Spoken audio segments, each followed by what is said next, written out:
Anyone who says the world has a chance or will get by or the next years will work out, that person is just plain ignorant or a fool. There's no other alternative. And the only way you can tilt the process in the United States is to tilt it in terms of the election campaigns. It's the only process. Therefore, as long as the world believes that Bush, Reagan, Connally, Carter, and Kennedy are the choices for the presidency in 1980, the world will probably not survive, at least civilization as we've known it.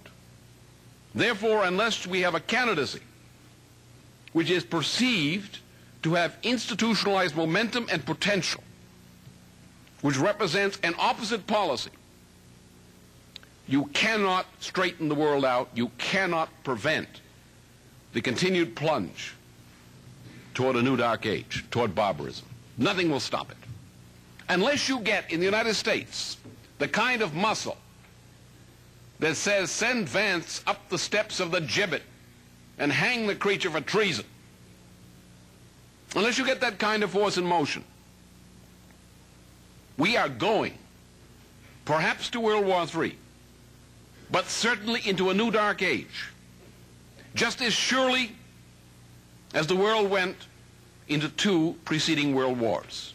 The same general logic, the same contemptible immorality and pragmatism of the politicians, the same capitulation of masses of people, whether to Woodrow Wilson in this country or to other fools in other countries.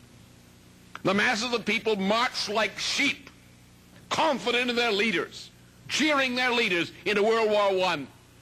The masses of people in their wisdom and democracy and opinion and judgment marched like sheep into World War II.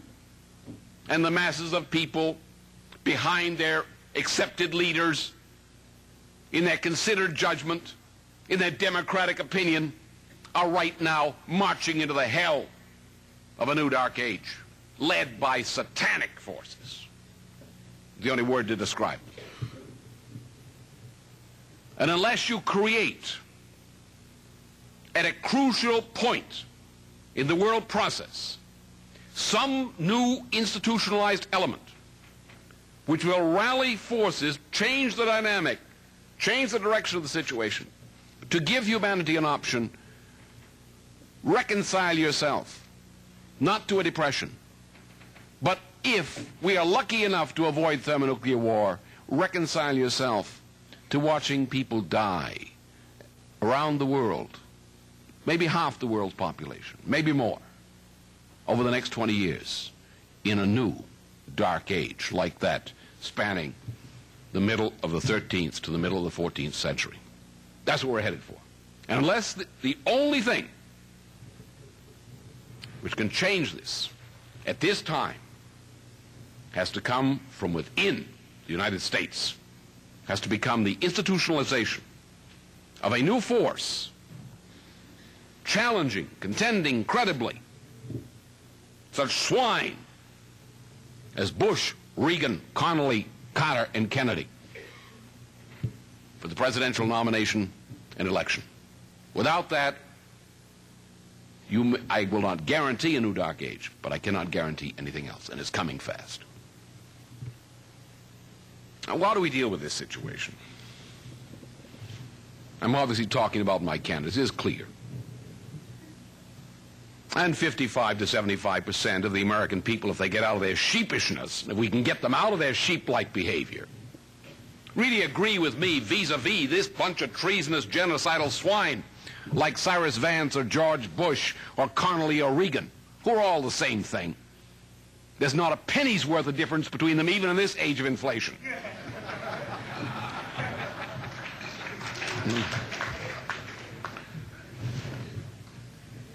Well, as I wrote to our friend, the head of state of a worthwhile country, the way to look at the world today in terms of strategic options is with the example of the case of Alexander the Great in mind. It's obvious Schmidt can't do much more than he's doing. He's a limited man. We appreciate what he represents, but he's not a world leader. He's just a competent statesman, better than what we fear we might get otherwise. Giscard's a little higher quality in terms of culture, intellectual development than Schmidt. But he's no world leader. He's just the best we've got. Indira Gandhi, I hope, will be elected very soon in India. She's a very good and indispensable person, but I know her limitations. We'll go through with the best people in various parts of the world. I know their limitations. They're not going to lead the world out of this mess. They have already failed. They had the opportunities. We told them in many cases what the opportunities were. They lacked the courage and perception to act. And it's their failure when they could have won this fight and stopped this hell. This brought us to this mess. Sure, we had Cyrus Vance arranging the taking of U.S. hostages in Iran. But that could have been stopped, prevented. And don't tell me about Schmidt. I have my grudging respect for his usefulness. Don't tell me about Giscard. I have my grudging respect for the limitations of his courage. Don't tell me about the rest of the leaders of the world. I have measured them, and they have all failed. So don't talk to me about nations. Don't talk to me about the Soviet Union is not going to go along with genocide. They will. Nothing will prevent it. Don't talk to me about mass movements, relevant political forces. Don't give me any of the pragmatic things. They don't work. They've all failed. In fact, they have greased the skids that have led us into this situation. So let us look back to the 4th century BC.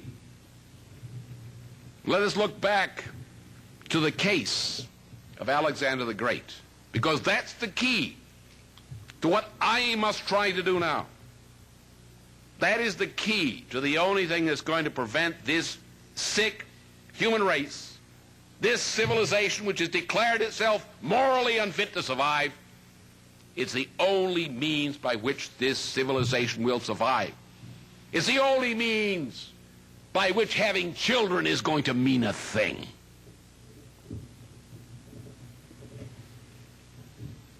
What happened in the 4th century BC? Well, the world was in a horrible mess. You had the ugliest of obscenities up to that time. The Persian Empire dominating the world. The allies of the Babylonian cults which ran the Persian Empire were running Egypt, the cult of Isis, the cult of Thebes. Greece was in a hideous state. The city-states of Ionia had been crushed. The majority of the forces in Athens were corrupt and rotten. The evil cult of Apollo, of Delphi, ran much of Greece and was already running Rome at that time, which was a little obscure hick town at that point in the Mediterranean.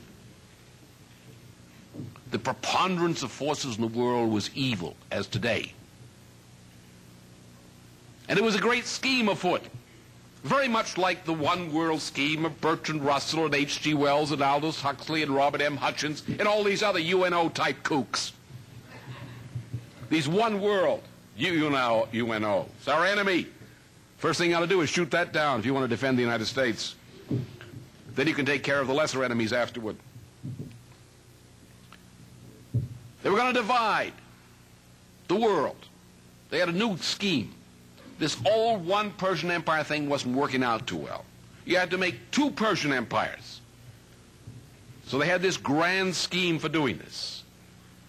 And Philip of Macedon, aided by the agent, this cult agent, Aristotle, as well as others, had the scheme for conquering Greece, putting it under Macedonia, and then using that conquest, using the Greek forces, which are the only qualified fighting troops in the world at that time, and using that thing to carve up the world between an Eastern Persian Empire and a Western Persian Empire, or a Western